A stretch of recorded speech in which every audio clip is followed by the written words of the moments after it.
Hello, welcome back to Farmer's Wife Homestead. I'm Stacey, if this is the first time we are meeting, and welcome to all my new subscribers. And of course welcome back to my regulars as well, who have supported me in wonderful ways. Now this video is part of Canuary, but this is a disclosure. I'm not part of the Sutton's Days Canuary. You know, what have they got going on? They've got the month of Canuary, and they've got a prize giving going on, and several other channels are participating. So full disclosure, I'm not part of them, so therefore if you comment down below you won't go into the draw. But lots and lots of other channels are doing Canuary as well, just because it's great to get things into our canning cupboards. And of course over here in New Zealand, us Kiwis are in full-fledged preserving season. So I thought, well, I'm going to join in on this as well. Now, today we are going to be canning cherries. I brought two 900 gram packets of fresh New Zealand cherries a couple of days ago. And I haven't canned them before. I usually just buy them frozen, and I love a cherry pie. I make a beautiful cherry pie. Well, I think it's beautiful anyway, and the family enjoy it. But these are the beautiful... I'll turn the light on, that'll help.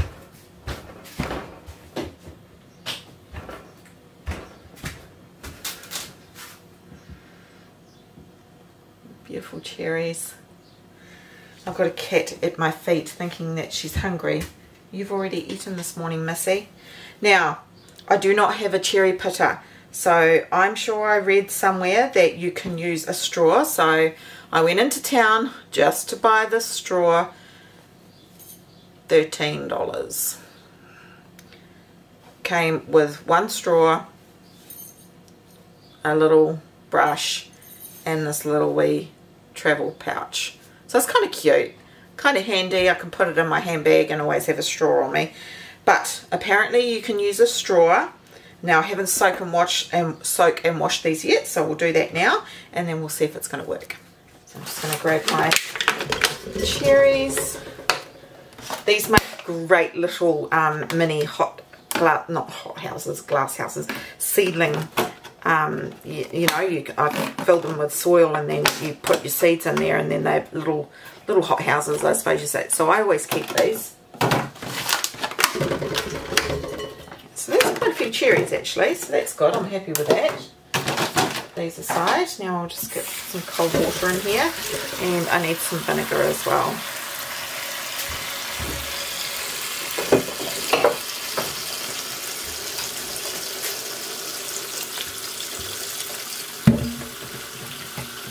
Going to give them a 5-minute soak, and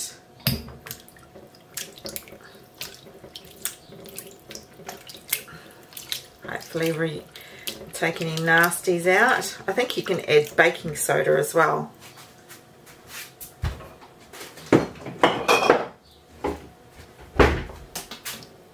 Now I'm going to try one and see if it'll work.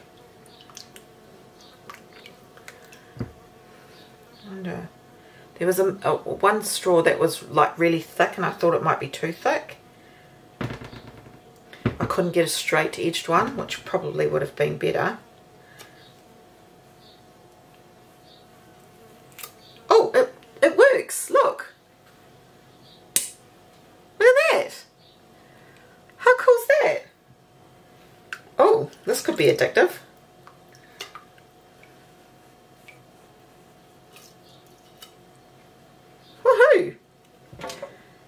And now I'm not using, losing a whole heap of the cherry. It's going to take a while, but hey, that was cool. This is $29 worth of cherries here. And if I like them, I might even do some more. And then it just means that those cherry pies that I make, or a cherry cobbler, they will mean so much more to me because I spent my time de-pipping them myself and putting them on the shelf. Yes, frozen are only $8 a bag, but I guarantee that they're not going to be as good as these. Right, so I'll give that a little while to soak, and then I will start pitting.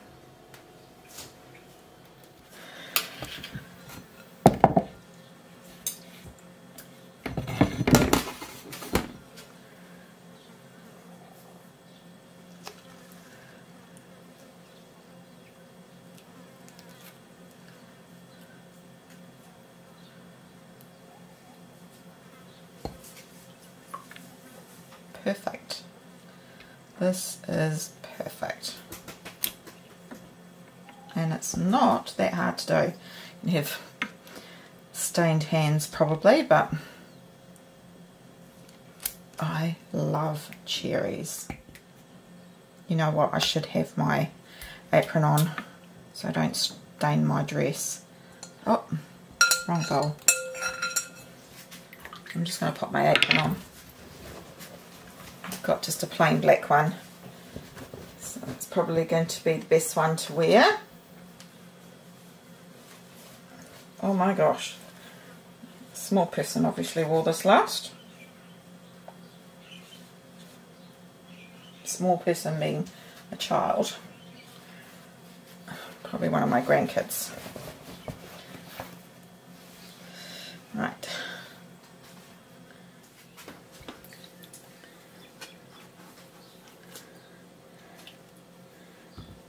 That's better. Do it over the bowl. It's way faster.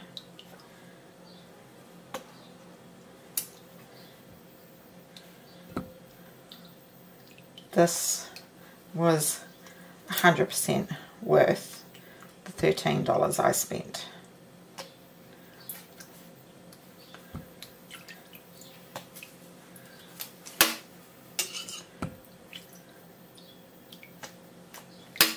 I'm so excited to try these.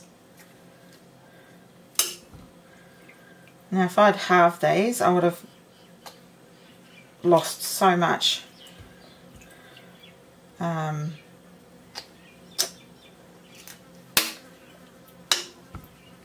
of the flesh.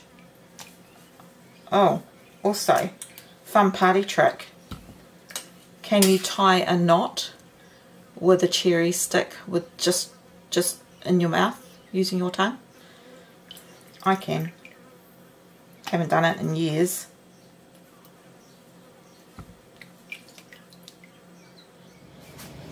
Just wanted to show you how you're not losing any flesh doing it this way. It's a minuscule little amount. So as you're poking through the hole here, the tiny little bit of cherry is travelling up through here, and then it's coming out at the other end is like a tiny little plug. You see that tiny bit of cherry? So that's probably the top when you're piercing it. So you definitely need something on because it's coming back at me this way. But yeah, like there's just barely any wastage here. And I was just thinking as I was poking holes in 500,000 cherries, I bet you I could probably buy them direct from the growers at a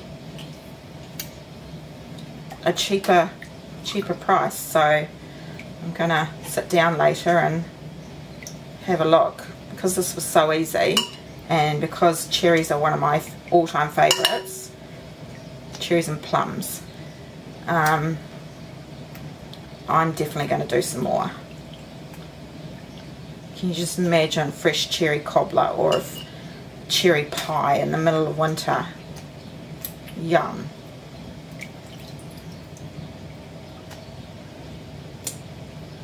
So I'm just about finished. It's taken a little bit of time, but probably 20 minutes all up by the time I finish. I don't think that's too bad in the grand scheme of things.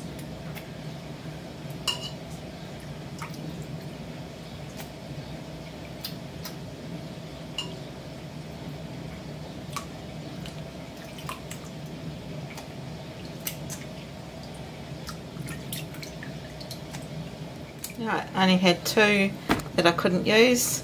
One that's got a bit of a split down there, and this one the pip just wouldn't come out, so I don't think it's very ripe. And then I've got this amazing big bowl of pitted cherry. Super, I can't tell you how excited I am.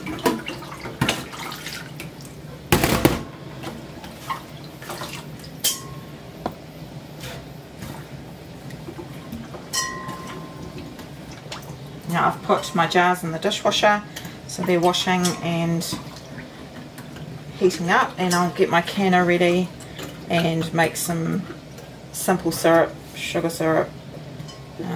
I'll check my ball book and see what the ratios are. I'll be right back with you.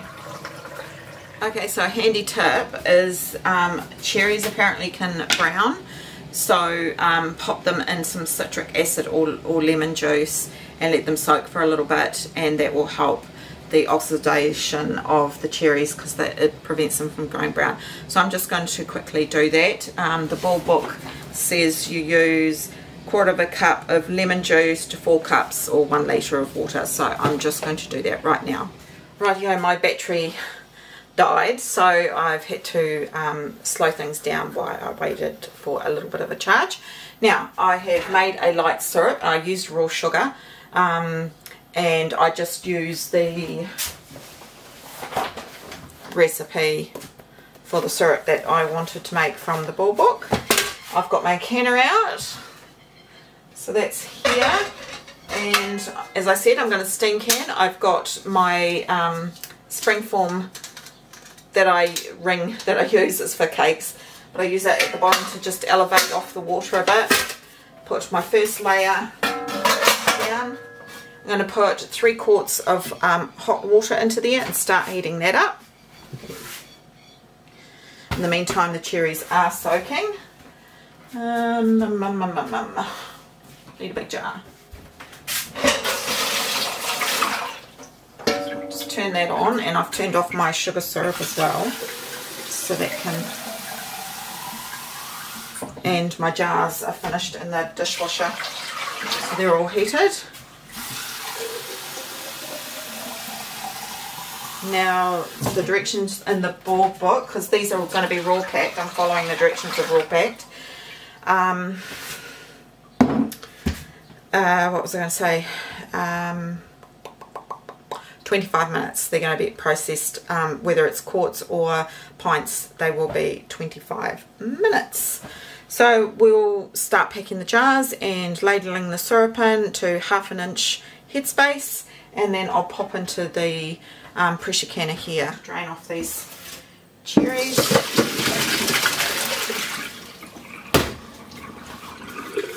And I need to get some vinegar.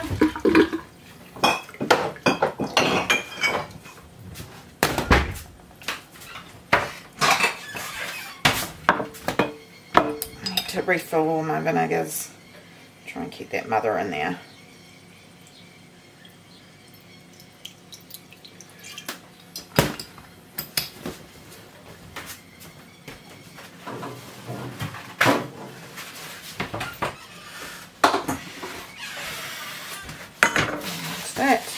So that's to clean everything down.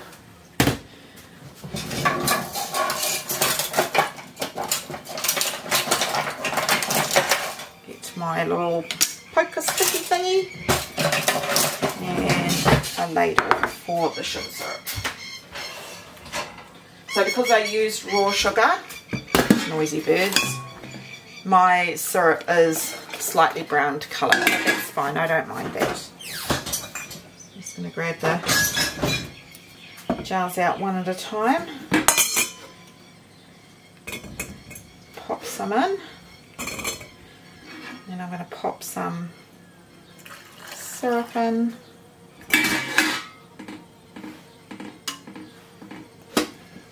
Might actually get quite a few cherries. Let's try and stuff them in a little too, because as they cook they will settle down.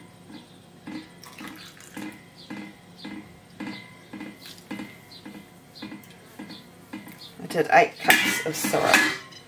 can see where the oxidation is, even though I've treated it, it's slightly. So 2.5 inch headspace, and clean the rim, and I have forgotten my lids. Got my 4 jars canning lids here.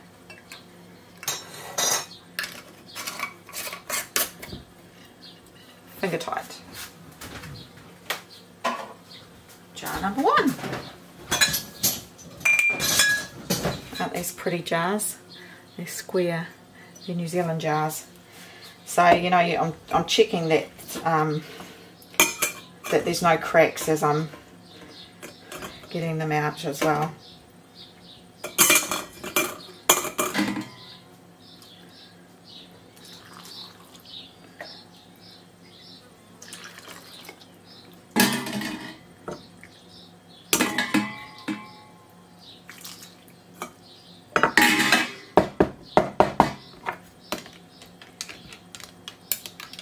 Bubble, that always settles them as well. Put an extra couple in there.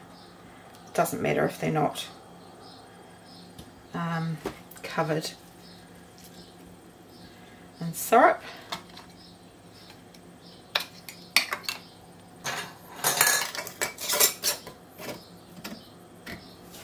Finger tight.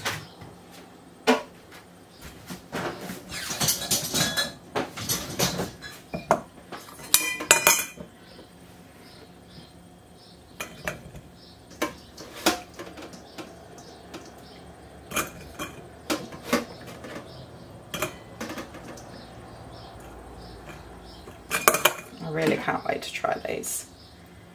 Let me know if you've canned cherries before.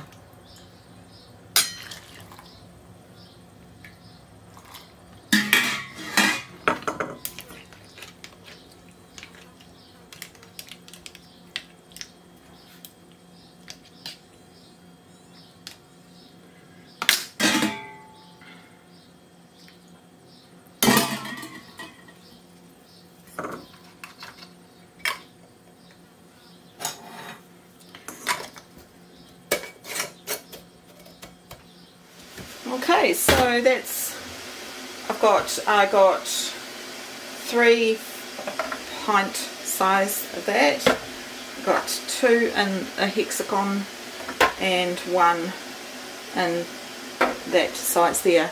So now I'm just going to quickly inspect and see through my little steam vent hole and just make sure that everything's tight and in good position. Pop my lid on, and we are just going to wait for that to come up to steam pressure, and when this pops up, then we are going to start the timer for 25 minutes. So it's the same timing as water bath canning, but for your elevation you add on 5. So I'm under 1,000 feet, so therefore I stick to the 25 minutes. If I was above 1,000 to the next increment, you put 5,000, and then, you know, the next increment it'd be another 5. I mean, not 5,000, I mean 5. So you just look at your elevation and add 5 minutes per elevation level. So it's all pretty easy. I do have other videos on steam canning, and I love it because I don't have to water bath anymore, and it saves a whole heap of time, it saves a whole heap of water, and yeah, it's a no-brainer for me. And the other thing is that I didn't have to buy a special piece of equipment, because I've got a pressure canner already, so I'm going to use it as a steam canner as well. It does the same job. I will link, as I said, those videos up here and at the end. All in all, I'm quite happy with that, and I will wait until they have cooled down, and then I'll chuck one in the fridge, and then I'm going to try them before I can up anymore to make sure that I actually do enjoy them. But I definitely think that I will, and I will look at buying some in bulk and getting them delivered here. But I'll just have to check out prices, because I know the 900 gram cost me $13.99 at the veggie shop. I'll have a look and see if they'll come down in price. I also saw that you can do plums whole, so I thought, well, some of these, because these are off my tree, they're quite small, I'll leave the pips in and I'll do some in syrup as well, so watch out for that video, because I will do that as well. Okay, so there's a bit of water build up by this little steam vent, so I'm just going to grab a tea towel and very carefully just wipe that dry, and then that activates the little pop top, and I know that it's actually up because it's in place now. Of course you don't have to do that, but that's just a little thing that I like to do. And I've got a steady stream of steam coming out of this vent. I'm not sure if you can see it in the video. As I said, I've got more comprehensive videos that I will link for you. So now that that's up, there's enough steam pressure in this pressure canner now. I'm not going to go by the dial at all because we're not pressure canning this at all. And I'm going to set my timer for 25 minutes. And in the meantime, just carry on with doing something else. Once that's 25 minutes is up, I'm going to turn it off, and I'm just going to leave the canner and leave it sitting there for 10 minutes. It only takes a couple of minutes for this little bit to pop down. It doesn't stay up nowhere near as long as it does in pressure canning. So I will just leave it for 10 minutes at least, and then after 10 minutes I'll just ajar the lid and just open it very slightly, and then I'll leave it another 10 minutes. I simply do that so that there's no sudden changes in heat, because you can get problems with buckling and siphoning and all those sorts of things from opening and too quickly, and temperature changes between the outside air and the air that's being built up here can cause problems. So for me, I'm just going to give it some extra time. I'm making up time anyway, heaps of time, because I'm not basically covering jars and trying to boil water in a massive huge pot anymore. So yeah, so it's easy as that. Alright, so I'm just going to go and edit a video and have a bit of a clean up, and I'll come back after 25 minutes and show you what I'll do. And then, okay, so that has been 25 minutes. I'm just going to turn my little buzzer off and turn off the stove and just let this sit for 10 minutes, at least 10 minutes. But yeah, so I'm just going to put 10 minutes, and I'll see you again shortly. Okay, that's been 10 minutes again. This has popped down, so that means that there's no steam pressure in here at all. So I'm just going to jar the lid that way and then just open it very slightly, and that's it. I'm going to timer another 10 minutes. You could probably do it in 5, but I just do 10. You know, I'd rather take a little bit of extra time. Like I said, I'm making up time doing the steaming anyway. So I'll see you in another 10 minutes. Alright, so that's been another 10 minutes. I've got my jar lifter. Lift the lid away from your face in case there's any left. There's no buckling, so that's great news.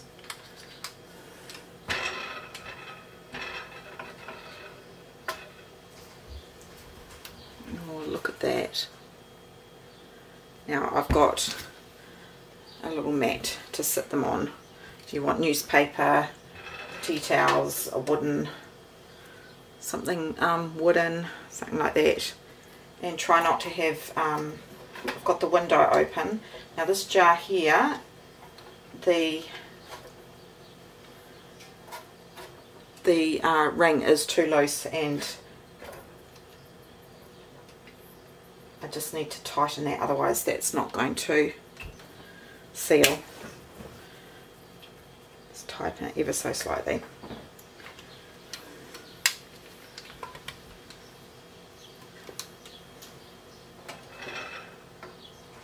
Is that beautiful new jar?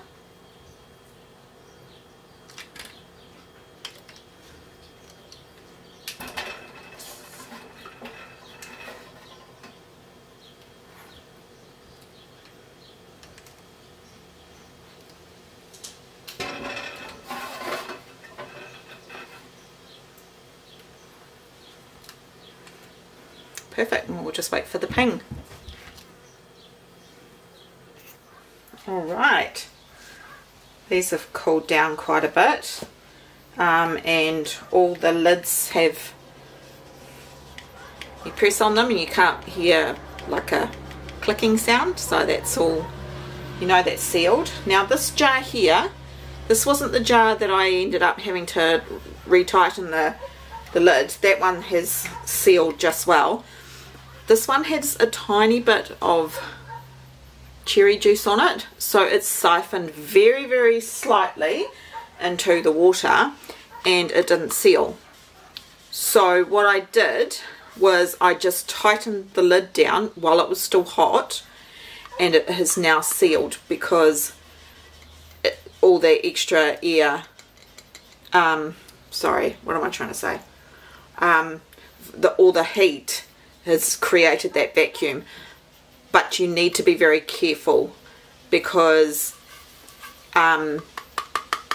it may be a false seal, what they call a false seal. So this one here I'm going to put in the fridge once it's completely cooled down, and I'm just not going to take the risk. These are expensive, and I'm just looking for an excuse to make pie, actually, to be honest. But or even if I just try them. So yeah, so this one, once it's cooled, is going to go into the fridge. But that's what you can do, is you can tighten them down a little bit after they come out. It's perfectly fine to do that, but just watch out for a false seal. Alright, so thank you for joining me today. I hope you enjoyed watching me can up some cherries, and the next video we're going to do is probably tomatoes, all things tomatoes, so watch out for that one. It may even be a bonus video. So I hope you have a great day, and thank you for your support, and I'll catch you on the next one. Bye for now.